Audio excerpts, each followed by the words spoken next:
Que le Seigneur vous bénisse abondamment, alléluia.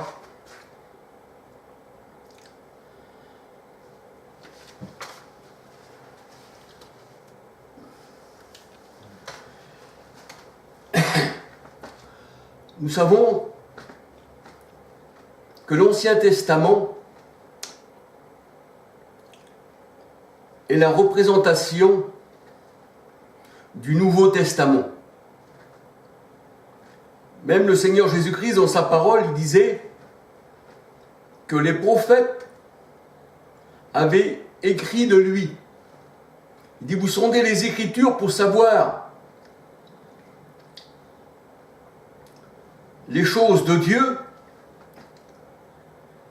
mais quand le Seigneur s'est présenté aux pharisiens, aux scribes, eh bien, ils l'ont rejeté. Pourtant, le Seigneur disait, les Écritures parlent de moi. Moïse a parlé de moi. Ça veut dire que la parole de Dieu est centrée sur le Christ. Alléluia. Et nous voyons que tout ce qui a été écrit dans les prophètes, le Seigneur, il l'a accompli. Je dis bien accompli. Donc, une chose accomplie n'est plus à refaire. Et sur la croix, il a dit, tout est accompli. Jean 19, 30. Jean 17, verset 4-5, il dit « J'ai achevé l'œuvre ». Et la parole de Dieu nous dit que la Bible a été écrite pour notre instruction. Ça veut dire que quand on lit les Saintes Écritures, eh bien, nous savons ce que le Seigneur il a fait. Et c'est ce qui nous donne la foi, parce que la foi vient de ce qu'on entend, et de ce qu'on entend vient de la parole de Christ. Et là, nous voyons que l'Ancien Testament était l'ombre, était une figure du Nouveau Testament. Alors il y a l'ombre, mais aussi il y a la lumière. Christ est la lumière, et il nous a éclairés, alléluia. Et nous savons de quoi nous parlons, parce que nous avons la pensée de Christ. Alors on va se laisser guider un peu par la parole du Seigneur, encore une fois, parce que c'est toujours sa parole. Ta parole est une lumière à mes pieds, une lumière sur mon sentier. Mon sentier. Un sentier, on sait que c'est pas large. Il n'y a pas beaucoup qui passent à la fois. Un sentier, c'est resserré, c'est la petite porte qui mène à la vie éternelle. Alléluia. La parole de Dieu nous dit que Moïse était une figure de Christ. Et Christ, bien sûr, est la réalité. Acte 3, versets 22 à 26. Nous savons que Moïse a fait sortir le peuple d'Égypte, mais qu'il l'a emmené à Canaan. Et Canaan, c'est encore l'Égypte. C'est encore le pays de Cham. C'est encore le monde. Et là, nous savons aussi que le Seigneur lui-même aussi, le Seigneur Jésus-Christ, a fait sortir son peuple. Mais lui, il ne l'a pas fait sortir simplement de l'esclavage. Il l'a fait sortir du monde, parce qu'il disait, ce royaume, le monde, ce royaume du monde n'est pas mon royaume. Et le Seigneur a dit, je vous ai élevé dans les lieux célestes. Éphésiens 2,6. Là, nous voyons que le Seigneur Jésus-Christ, il est supérieur à Moïse, parce que Moïse, avait emmené les hommes encore en Égypte, et ils étaient toujours esclaves de la chair. Mais quand le Seigneur, lui, il nous rend libres, le Seigneur dit, vous n'êtes plus esclaves de la chair, et mon royaume n'est pas d'ici-bas. Alléluia. La parole de Dieu nous dit aussi que l'ancien Adam, dans l'ancienne alliance, était aussi une figure du Christ.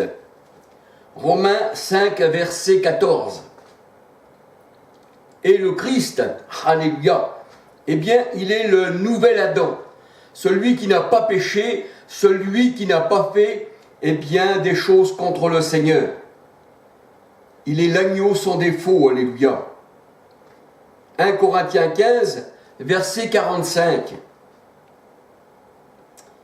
Et nous voyons que même le souverain sacrificateur de l'ancienne alliance était une figure de Christ.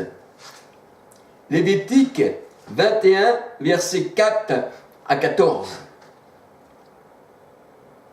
La parole de Dieu nous dit que le souverain sacrificateur qui avait reçu l'huile d'onction supérieure à ses frères, eh bien, devait diriger ses frères. Pourquoi? Parce que le souverain sacrificateur de l'ancienne alliance représentait le Christ. Quoique le souverain sacrificateur de l'ancienne alliance, eh bien, il devait présenter aussi des offrandes aussi pour ses péchés. Alors que le Christ, le souverain sacrificateur de la nouvelle alliance, qui est venu selon Melchisédek, eh bien, il n'a pas besoin de présenter, eh bien, aussi des offrandes, eh bien, pour ses péchés, parce qu'il est sans péché. Alléluia. Donc, on voit que le souverain sacrificateur avait reçu une huile d'onction supérieure à ses frères. Lévitique 21, verset 10.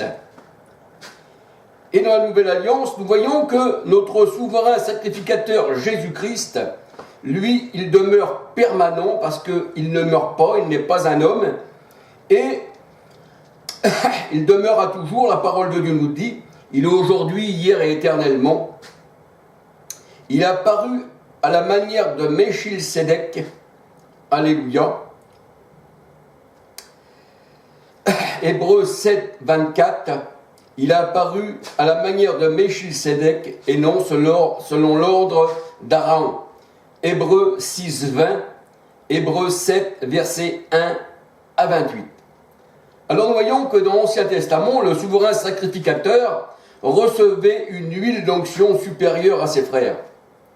Et dans la Nouvelle Alliance, notre souverain sacrificateur, le Seigneur Jésus-Christ, eh bien, a aussi reçu une huile d'onction supérieure à ses compagnons. C'est ce que la parole de Dieu nous dit. Hébreux 1, verset 9. Hébreux 1, verset 9. Il a reçu une huile d'onction, une huile de joie supérieure à ses compagnons. Hébreux 1, 9. Avec l'ancien sacrificateur, on peut faire la différence à Lévitique 21, verset 10. La parole de Dieu nous dit que dans l'ancienne alliance, le souverain sacrificateur ne devait pas déchirer ses vêtements. Nous savons que les vêtements, ça représente l'Esprit Saint. Le vêtement représente la sainteté. Ça représente, c'est pour ça qu'il est écrit dans Zacharie 3, je crois, 3. Le souverain sacrificateur Josué avait des vêtements sales, et là nous voyons que eh bien, l'Éternel lui donne des vêtements blancs et lui dit j'enlève tes péchés. Alors le souverain sacrificateur de l'ancienne alliance ne devait pas déchirer ses vêtements. Lévitique 21, verset 10. Et dans la nouvelle alliance, quand on a mis le Seigneur Jésus-Christ en croix, sa tunique, la parole de Dieu nous dit, la tunique du Seigneur n'a pas été déchirée. Jean 19, verset 24. Et vous savez qu'une tunique déchirée, ça fait un peu comme le roi Saül qui avait déchiré eh bien, la robe, la tunique de Samuel. Et là, on voit que Samuel avait dit eh bien, au roi Saül, ce que tu as fait là, puisque tu as déchiré eh bien, mon manteau, la sacrificature te sera enlevée. Ça veut dire que quand on déchire la robe, la tunique, bien ça veut dire que la sacrificature est ôtée.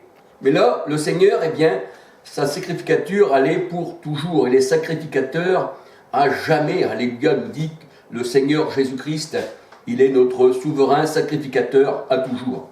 Il n'est pas comme le sacrificateur de l'Ancien Testament, qui lui mourait et qu'il fallait qu'il présente des offrandes pour lui-même. Le Seigneur Jésus-Christ, il est le sacrificateur divin, alléluia.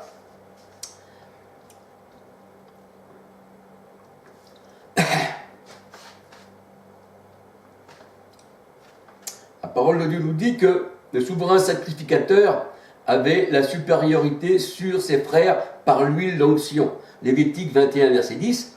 Et la parole de Dieu nous dit que notre souverain sacrificateur, Jésus-Christ, eh bien lui, par son onction, il est le chef, la tête de l'Église.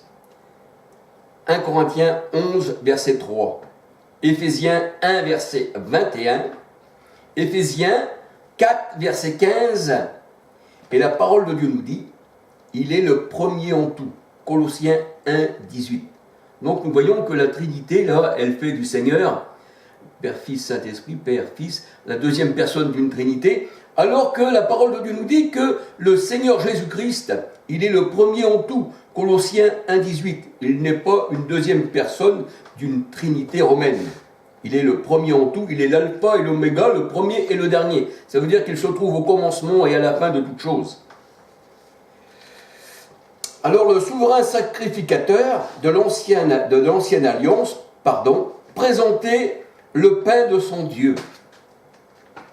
C'est-à-dire, il instruisait le peuple. Lévitique 21, verset 8. Et dans la nouvelle alliance, Jésus, notre souverain sacrificateur, est lui-même le pain. Il ne présente pas, mais il est le pain. Il y a autre chose, c'est divin. Alléluia. Il est le pain de Dieu descendu du ciel. Jean 6, versets 32, 33, 34, 35, 48, 49, 50, 51, 57, 63. Seigneur Jésus-Christ disait, je suis le pain descendu du ciel, je suis le pain vivant. Tandis que le sacrificateur de l'ancienne alliance, il présentait du pain charnel. Lévitique 21, verset 8. Et le Seigneur lui-même se donne comme un pain. C'est pour ça qu'il dit, celui qui me mange vivra éternellement. Celui qui mange ma chair et boit mon sang vivra éternellement. Et dans Jean 6, 63, parce qu'il ne faut pas se tromper, il ne faut pas essayer de manger le corps du Seigneur Jésus-Christ comme si nous étions des cannibales, ou boire le sang. Même dans la parole de Dieu, il est défendu de manger le sang. Alors le Seigneur, il disait dans Jean 6, 63, les paroles que je vous dis sont esprit et vie. Parce que c'est tout un symbole, alléluia. Et la parole de Dieu nous dit que dans l'Ancienne Alliance, le souverain sacrificateur ne devait pas sortir du sanctuaire. Lévitique 21, verset 12. Il ne devait pas sortir du sanctuaire, il devait rester dans le sanctuaire.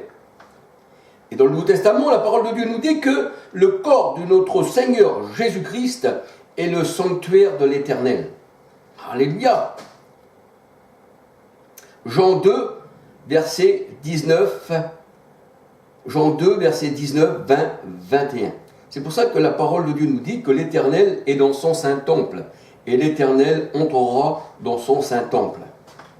Et le temple de l'Éternel, c'était le corps du Seigneur Jésus-Christ. Jésus-Christ vivait par le Père, Jean 6, 57. La parole de Dieu nous dit que dans l'Ancien Testament, le sacrificateur devait prendre pour femme une vierge. Lévitique 21, verset 13. Donc il devait prendre pour femme une vierge.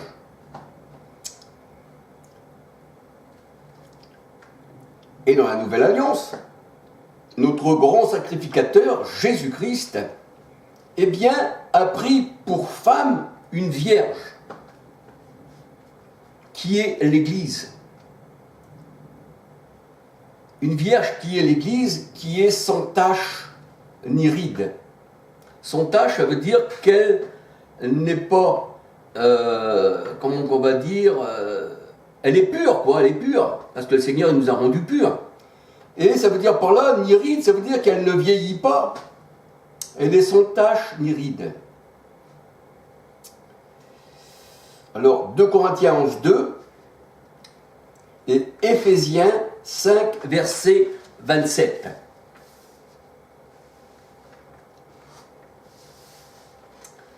Alors, nous voyons que l'Ancien Testament, c'est une figure, une ombre du Nouveau Testament. Alléluia.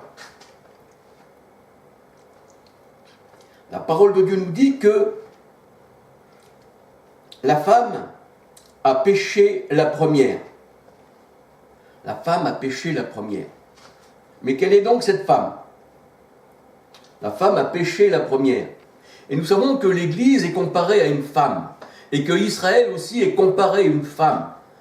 Elle est comparée à une femme prostituée. Apocalypse 17, verset 5. 18, la grande ville, Jérusalem, la grande prostituée. Là, nous voyons qu'elle a péché la première. Parce que si elle n'avait pas péché la première, le Seigneur ne l'aurait pas répudiée. Il ne va pas répudier une femme qui ne pêche pas. Mais comme elle a péché la première, eh bien elle a été répudiée. Mais dans la parole de Dieu, c'est tout un symbole, alléluia.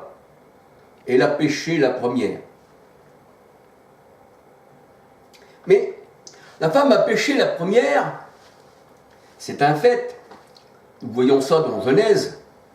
Quand Ève a péché la première, c'est aussi un symbole, hein, parce qu'il faut bien comprendre que Adam, ça représente le monde, et puis que Ève aussi représente la vie, elle représente aussi la vie du monde. Eh bien, nous voyons que la femme a péché la première. Mais pourquoi qu'il n'est pas dit dans la parole de Dieu, puisque c'est le serpent qui a séduit la femme, pourquoi il n'est pas dit dans la parole de Dieu? Eh bien, c'est le serpent qui a péché le premier, et ensuite qui a séduit Ève. Il n'est pas dit ça dans la parole de Dieu. Il est dit que c'est Ève qui a péché la première et qu'elle a été séduite. Mais en réalité, dans la parole de Dieu, le serpent, c'est la chair. C'est aussi la pensée humaine. C'est aussi la pensée humaine.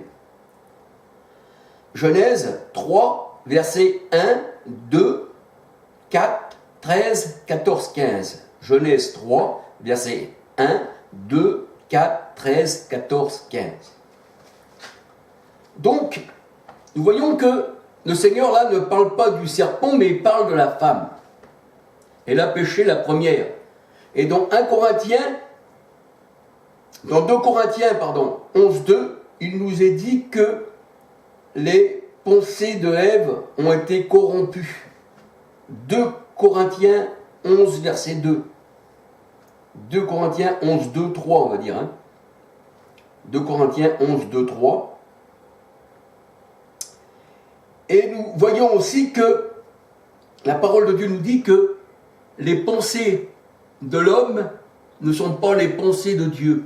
Et que nos pensées nous mettent en adversité avec le Seigneur. Parce que vos pensées ne sont pas mes pensées, vos voix ne sont pas mes voix, qui dit le Seigneur. Et mes voix sont au-dessus de vos voix. Et la parole de Dieu nous dit que, eh bien, Pierre, il était devenu un Satan. Pourquoi? Parce que ses pensées étaient contraires à Christ. Arrière de moi, Satan, parce que tes pensées ne sont pas mes pensées, mais c'est la pensée des hommes. Matthieu 16, versets 21, 22, 23. Alors nous voyons que Ève avait péché la première parce qu'elle avait des pensées contraires à la parole de Dieu. Son cœur l'a séduite. Un peu comme le prince de Tyr, il disait: je vais monter au-dessus des voies de Dieu, je me ferai Dieu moi-même, je monterai au-dessus des étoiles. Nous savons que les étoiles, Apocalypse 1:20, ce sont les anges, il voulait monter au-dessus, il voulait se faire Dieu lui-même. Mais le Seigneur, il dit: ton cœur, eh bien, t'as abusé. C'est pour ça que le Seigneur disait que, quand il parlait dans Marc 7, aux pharisiens, il disait: il n'y a rien du dehors qui peut souiller l'homme, qui peut rentrer à l'intérieur. Alors nous voyons que du dehors, il n'y a rien qui peut rentrer en nous et nous souiller, nous faire chuter. Mais le Seigneur a dit: c'est du cœur, de l'abondance du cœur que viennent les mauvaises pensées. C'est pour ça, réformez vos cœurs, pécheurs. C'est pour ça qu'il faut avoir la circoncision du cœur. Romains 2, 27, 28, 29. Circoncisez vos cœurs. Et le cœur, c'est la pensée. Parce que vos pensées ne sont pas mes pensées, mais vos pensées, eh bien, ce sont les pensées des hommes. Tout comme Pierre, qui était un enfant du Seigneur, il n'avait pas encore reçu l'Esprit Saint, eh bien, qui devait être donné à la Pentecôte, il était encore charnel. Alors, c'est pour ça que le Seigneur disait, eh bien, dans Jean 7, 37 à 41, « Venez à moi, vous tous qui avez soif, et je vous donnerai une eau qui jaillira en vous jusqu'à dans la vie éternelle. » Et il parlait de ceux-là, de ceux qui devaient recevoir le Saint-Esprit. Parce que l'Esprit n'avait pas été encore donné, la parole de Dieu nous dit, et il fut donné à la Pentecôte. Et à la Pentecôte, nous voyons que les disciples, là, eh bien, ont changé totalement, parce que le Saint-Esprit en nous fait de nous, eh bien, un homme nouveau, une nouvelle créature, alléluia. Tant qu'on n'a pas l'Esprit du Christ en nous, Romains 8, 9, on ne lui appartient pas. Alors voilà, eh bien là, nous voyons que il fallait, eh bien, naître de nouveau. Et le Seigneur, il dit que nous, qui sommes nés de nouveau, eh bien, nous avons la pensée du Christ. Nous n'avons pas la pensée de la chair, nous n'avons pas la pensée du monde, mais nous avons la pensée du Christ. 1 Corinthiens 2, versets 12 à 16. 1 Corinthiens 2, versets 12 à 16. Nous avons la pensée du Christ. Nous n'avons pas la pensée de la chair, parce que la chair est contraire, elle ne se soumet pas au Seigneur. Romains 8, versets 1 à 16. Romains 8, versets 1 à 16. Pourquoi? C'est pour ça que Paul disait, tant que je suis dans ce corps, dans cette chair, le bien que je veux, je ne peux le faire, mais c'est cette chair qui s'attache à moi. Pourtant, l'esprit est bien disposé, mais la chair est faible. Alléluia. Et de ce fait, puisque elle a péché la première, donc cette grande prostituée, que le Seigneur appelle Babylone, eh bien le Seigneur, il dit qu'il lui a donné une lettre de divorce.